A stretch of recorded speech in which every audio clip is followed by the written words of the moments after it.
Hola, te habla Abraham Ali. Yo soy tu anfitrión y estás en el podcast Pulmón Crítico. Hoy vamos a comentar sobre el camino a la vacuna contra la COVID-19. No es un camino fácil. Se encuentra lleno de retos y dificultades que lo vuelven un largo proceso. Este camino se desarrolla por etapas. Lo primero que se hace para la generación de una vacuna es analizar el comportamiento del germen para el cual se va a lograr la misma. La duración de esta etapa es cerca de 3 años. En ese momento se hacen cultivos de células o de tejidos y las pruebas se ejecutan en animales, buscando determinar la seguridad de la vacuna y además su capacidad para estimular al organismo a generar una respuesta inmunológica. Es importante saber que luego de conocer el agente infeccioso, en el caso del SARS-CoV-2, esto se logró en enero en China. En ese instante debe ser clara la forma como persiste el virus en la naturaleza, su forma de transmisión, las vías de entrada para infectar los pacientes, cuáles son las proteínas que usa para infectar, de qué receptores se vale para entrar a la célula y qué factores lo vuelven un patógeno agresivo. La segunda etapa es la de estudios clínicos con humanos. Usualmente esta segunda etapa dura 2 años. Involucra un pequeño grupo de adultos mayores de edad pero menores de 80 años. En esta fase se hacen estudios aleatorizados y controlados, al azar, buscando estudiar la vacuna candidata. Y allí lo que se quiere mirar es la seguridad, la capacidad inmunogénica, las dosis propuestas, el posible programa de vacunación y el método de aplicación. Es importante entender que el objetivo es verificar si la vacuna funciona bien y si el material inyectado, que consiste en antígenos, usualmente proteínas, es capaz de inducir la respuesta inmune protectora y si no genera daño a los humanos y se tolera de forma correcta. Para la tercera fase se realizan pruebas aleatorias nuevamente para encontrar la efectividad. Efectividad es, en este caso, funcionar de la mejor manera sin generar daño en el tiempo esperado. Aquí se evalúa con miles de personas. Lo usual es hacer pruebas comparando con un placebo. Placebo es una sustancia parecida que no tiene ninguna acción biológica. En esta fase también se evalúa la seguridad de la vacuna, dado que algunos efectos secundarios podrían no aparecer en los grupos más pequeños de sujetos probados en las etapas anteriores. Pero el objetivo final es conocer si la vacuna realmente previene la enfermedad, si evita la infección con el germen estudiado, si conduce a la generación de anticuerpos u otro tipo de respuestas inmunológicas relacionadas con el patógeno. Entender el perfil de seguridad en la población general por medio del testeo a muchas personas en rangos variados de edad. Pero no todo termina luego de la fase de laboratorio. En la etapa de post-comercialización, cuando ya la vacuna la está usando la comunidad, se deben mantener controles de calidad para monitorear de modo permanente probables baches de seguridad no detectados previamente. Para ello, el reporte de todos los eventos adversos, incluso los considerados pequeños, son importantes. Todo el proceso de generación de las vacunas puede tomar hasta 10 años. Esto nos confronta en relación con la urgencia actual en conseguir la vacuna contra la COVID-19 en el curso del primer año de su aparición. Es necesario recordar que la vacuna contra SARS y MERS nunca apareció, aunque la enfermedad se controló en menor tiempo. Hasta aquí, el mensaje habla de la dificultad para producir una vacuna. Pero, ¿cómo se desarrolla la inmunidad? Este es un tema un poco más profundo, muy médico, pero el sistema adaptativo del cuerpo puede aprender a reconocer nuevos gérmenes invasores, como el SARS-CoV-2. Lo primero que hace el virus es unirse al receptor ECA2, que está en la superficie de las células humanas, por medio de su proteína de espiga, la que le genera el aspecto de corona. En este caso, debemos entender que esos receptores se encuentran de forma importante en la parte posterior de la nariz, en la faringe, lo cual lleva a que sean los sitios de mayor transmisión asociado a las pequeñas gotitas de saliva, a la tos o a la conversación de las personas. Al entrar a la célula, se facilita que el ARN del virus produzca nuevos virus. Te recuerdo que ARN es ácido ribonucleico, contiene el material genético del virus. Esto lo logra produciendo una vesícula que se fusiona con el virus y de allí es capaz de liberar más ARN, lo cual significa liberar más virus. Este material genético produce proteínas que se ensamblan y sirven de soporte a esos virus nuevos. Pero el organismo los detecta por medio de unas células denominadas células presentadoras de antígenos. Van donde los linfocitos T, ayudadores, quienes toman dos rutas de defensa. La primera ruta es estimular a los linfocitos B. Ellos producen anticuerpos contra el coronavirus y lo segundo, activan los linfocitos T citotóxicos, quienes destruyen el virus de modo directo. Estas células T y B tienen memoria de largo plazo y pueden durar patrullando durante años para generar inmunidad. Para saber si eso va a suceder en el caso del SARS-CoV-2, del COVID-19, es necesario hacer evaluaciones a largo plazo. Siendo esta enfermedad supremamente joven en el mundo, no tenemos hoy en día la certeza de saber si efectivamente tendrá una inmunidad a largo plazo o se comportará como los cuadros gripales comunes, que luego de un año nuevamente existe la sensibilidad y puede ser contagiado. Pero toda esta defensa, toda esta capacidad inmunológica que acabo de explicar son conceptos teóricos que se dan en condiciones ideales, pero cada organismo tiene respuestas diferentes ante los virus y por consiguiente en algunos casos el virus vence al organismo y en otros casos es al revés. Actualmente existe una carrera por lograr la vacuna lo más pronto posible.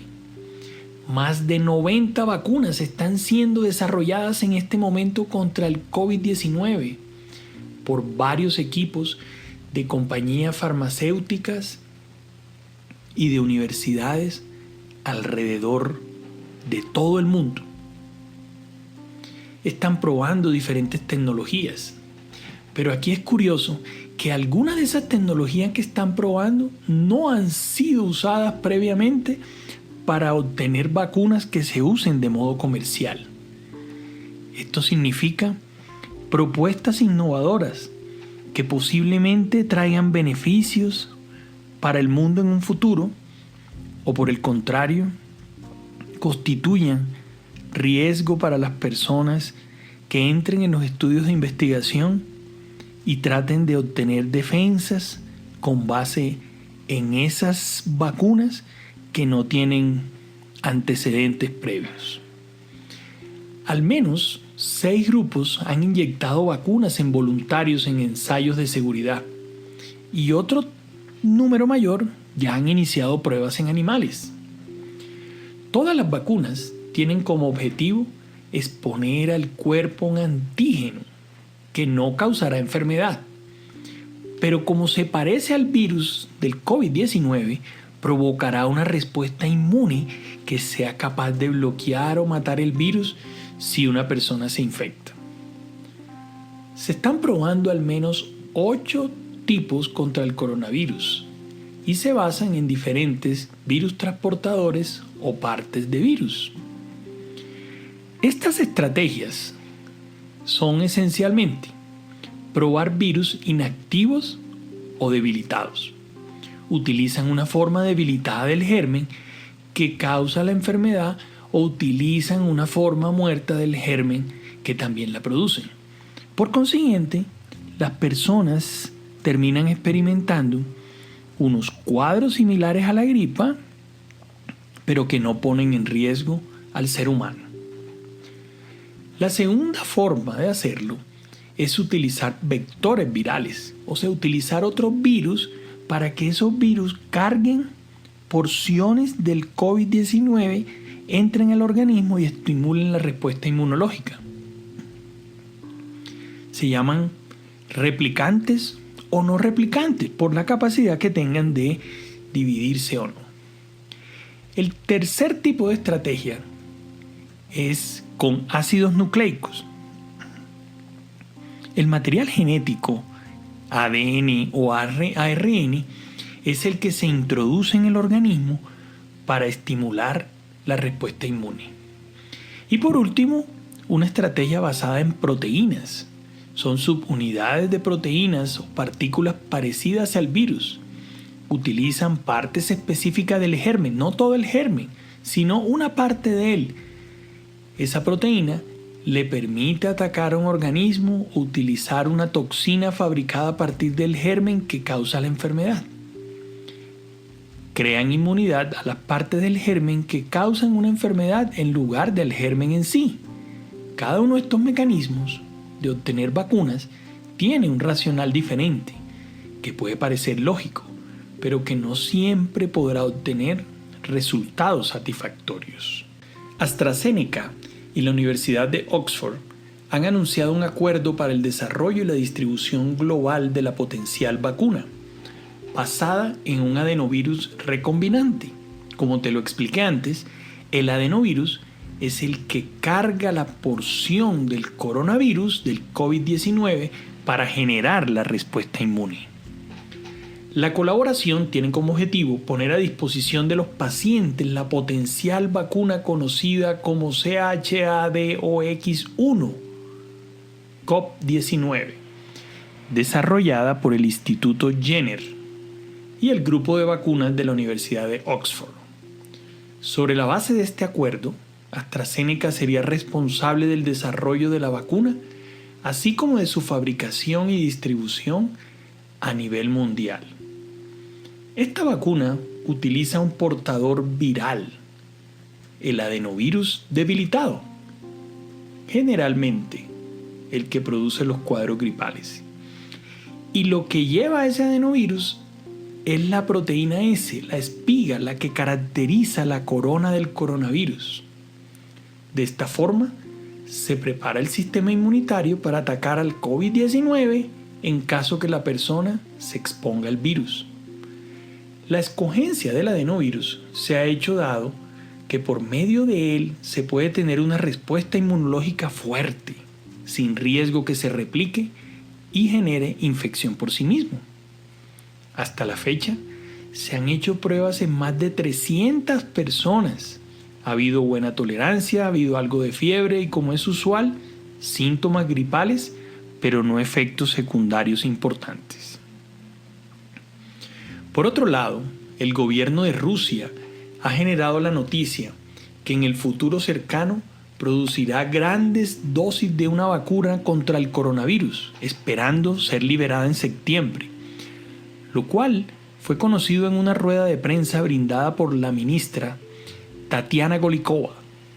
Hasta ahora la han probado en 50 militares de ese país, quienes han sido voluntarios para el estudio clínico efectuado en el Centro Nacional de Investigación de Epidemiología y Microbiología, Gamaleya. Este centro recibe el nombre de un famoso virólogo ruso. Este laboratorio funciona en asocio con el Ministerio de Defensa. La Universidad de Moscú está trabajando a toda marcha para la elaboración de la vacuna. La forma de desarrollo de esta vacuna está sobre la base del ADN de un adenovirus. Los datos preliminares han mostrado buenos resultados. China también está en la búsqueda de la vacuna con la firma CanSino Biologics, teniendo un estudio preliminar en humanos con la generación de respuesta inmune.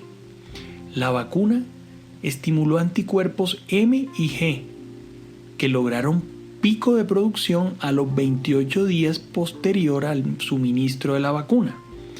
Y también demostraron activación de los linfocitos, quienes tuvieron pico de funcionamiento al día 14. No hubo efectos adversos serios en las 108 personas evaluadas. La parte clave es qué va a pasar dentro de 6 meses cuando vuelvan a evaluar anticuerpos y vuelvan a evaluar el funcionamiento de los linfocitos. Por otro lado, los Estados Unidos no se han quedado atrás. La empresa Johnson & Johnson probará en el mes de julio su vacuna en desarrollo en humanos, planeando incluir 1.045 adultos sanos entre los 18 y los 55 años, así como mayores de 65 años de otros países. Planeaban iniciar en septiembre de este año 2020, pero en la frenética carrera por encontrar la vacuna, el proyecto se va a adelantar 2 meses. Su plan general es lograr 1.000 millones de dosis para el 2021, entrando en producción al finalizar el mes de octubre. Es deseable que se pueda lograr todo lo planeado. Es deseable que todos lleguen a la meta, que existan opciones de vacunas y que los estudios de investigación aleatorizados, controlados y ciegos puedan demostrar la efectividad de la vacuna. En este momento en el cual la ciencia médica se ha visto atropellada por la utilización de fármacos que no han tenido la suficiente evidencia médica y que los avisos de prensa y las redes sociales han marcado los tratamientos médicos, es supremamente importante tener la certeza que podremos tener disponible la mejor vacuna posible. La Cumbre Mundial de Vacunas se organizó recientemente de modo virtual por parte del Reino Unido a inicios de junio. La reunión previa había sido en Berlín en el año 2015. Desde ese momento se había mantenido la visión de proveer vacunas a millones de personas alrededor del mundo. En este momento de pandemia, el compromiso también se orienta a mitigar el efecto de esta situación, tratando de contar con vacunas seguras y eficaces contra la COVID-19, pero principalmente asequible para todos. Un nuevo problema que estamos enfrentando en relación con las vacunas es el hecho de no estar activas las campañas de vacunación contra los otros gérmenes. Es frecuente la pregunta de los pacientes acerca de si es necesario vacunarse contra el neumococo o contra la influenza. La respuesta categórica es sí, es necesario vacunarse. Y ahí hay un problema, porque cuando la COVID disminuya su intensidad, podremos tener otras enfermedades en plena ebullición debido a la falta de vacunación oportuna. Pero la sensación positiva en relación con la producción de vacunas antes que termine el año fue tristemente revertida por la Organización Mundial de la Salud cuando el 10 de junio emitió el concepto lapidario que en 6 meses iba a ser imposible tener la vacuna y que la expectativa debería mantenerse para el año 2021.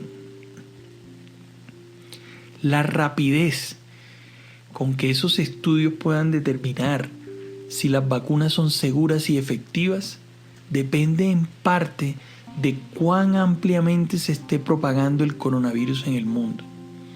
Los estudios deberán incluir al menos 20.000 personas o más para tener resultados confiables, teniendo en cuenta que la mitad irán a la vacuna real y la otra mitad irán a una inyección tipo placebo que no contiene ningún efecto. Entonces, es cuestión de esperar para ver cuántos en cada grupo se infectan con el virus de la COVID-19. La pregunta que le da marco a este podcast de la carrera por la vacuna contra la COVID-19 no tiene en este momento una respuesta real. No hay una respuesta precisa para cuándo estará disponible la vacuna.